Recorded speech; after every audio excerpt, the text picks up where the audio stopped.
chuirde, benachtaí na cásca, benach na caríos freisin, agus hámid tout cuire dait, cuire táchtach, agus cuire file.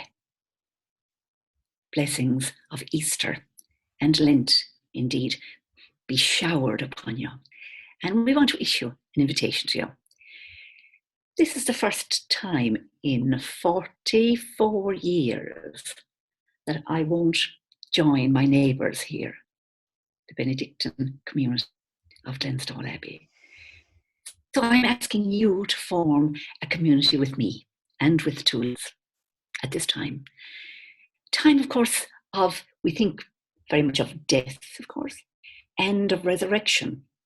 But we'll also zone in on death, the physical death, because that's inevitable for each one of us.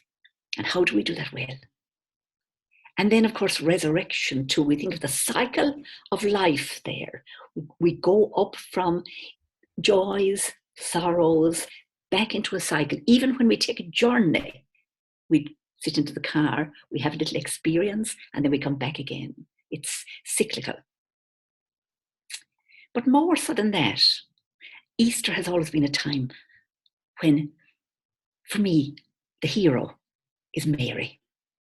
Now, not the Mary that's very much painted in our images of her, which is very docile and demure and very silent and so on. No, my Mary is very different that I'd like to introduce you to. She's the Mary of the Magnificat, one of great justice and calling on the humble to be exalted, the hungry to be fed, and so on.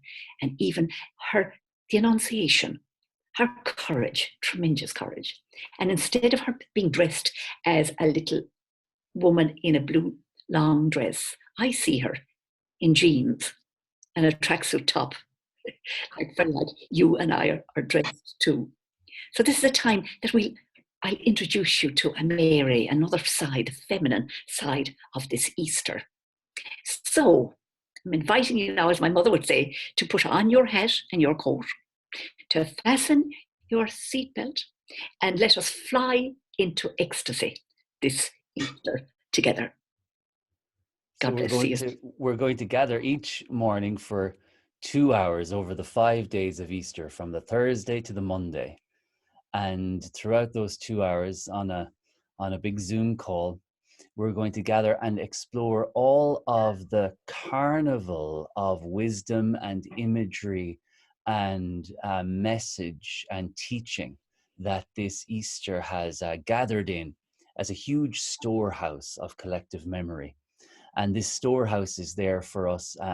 This is a perfect time for anyone out there to reclaim all of this extraordinary wisdom and memory that has been stored and into this basket of Easter.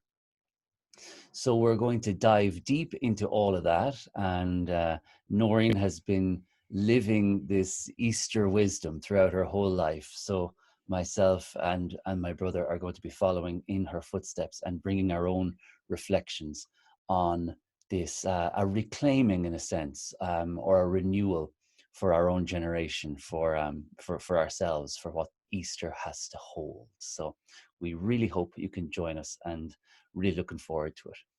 I'm excited because it's really an artistic interpretation of Easter. Noreen, of course, and ourselves by osmosis have an expertise in Gregorian chant, and Easter is a high point in that musical tradition. And also it's really an artistic egg hunt of poetry, song, story, our own family story, all through Easter, of course.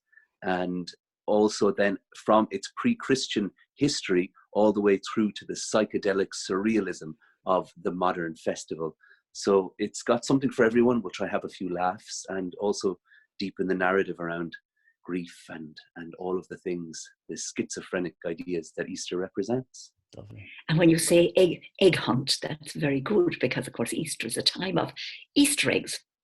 So we'll eat those, not together, but apart. Also, Easter is a time of ritual, great ritual.